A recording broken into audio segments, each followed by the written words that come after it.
Dağlar kunga koşular, bilmaysizmi nigorim. Men yig'lasam qo'shilib, yig'laysizmi nigorim. Yetib keldi kuz bargi, oppoq qishlarning rangi. Kelar ko'z yoshning changi, ko'z yoshmisiz nigorim. Oppoq libos egnida, topgan yori tengida. Menga aytib so'ngida, sevmaysizmi nigorim. Yetolmadim vaslingga, yuragim ham dars ketgan. Yor qo'ynida isini, baxtlimisiz nigorim. Yor qo'ynida isini,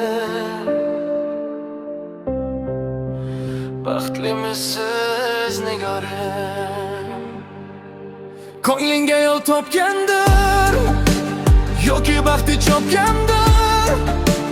Qo'lingizni tutganda kulmaysizmi nigorim.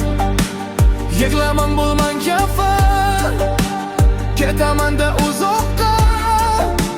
Yor topmadim sizdaqa, bittasizmi nigorim.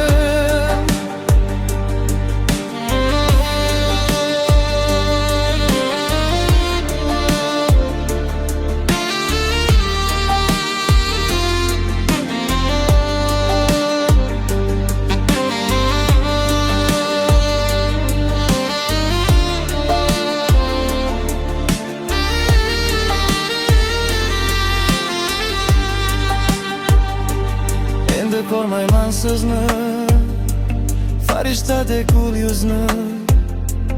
Unuting endi bizni, begonasiz nigorim. Baxt toping o'sha uyda, men bo'lmayman bu to'yda. Bu taqdirning ishiga qo'l qoldim nigorim. Ko'nglingga yo'l topgandir, yoki baxti chopgandir. Qo'lingizni tutganda kulmaysizmi nigorim. Yig'lamang bo'lmang xafa, ketaman-da uzoqqa. Yor topmadim sizdaqa, bittaysizmi nigorim. Endi faqat tushlarda ko'raman-da nigorim. To'yingizku yig'laman, yig'maysizmi nigorim.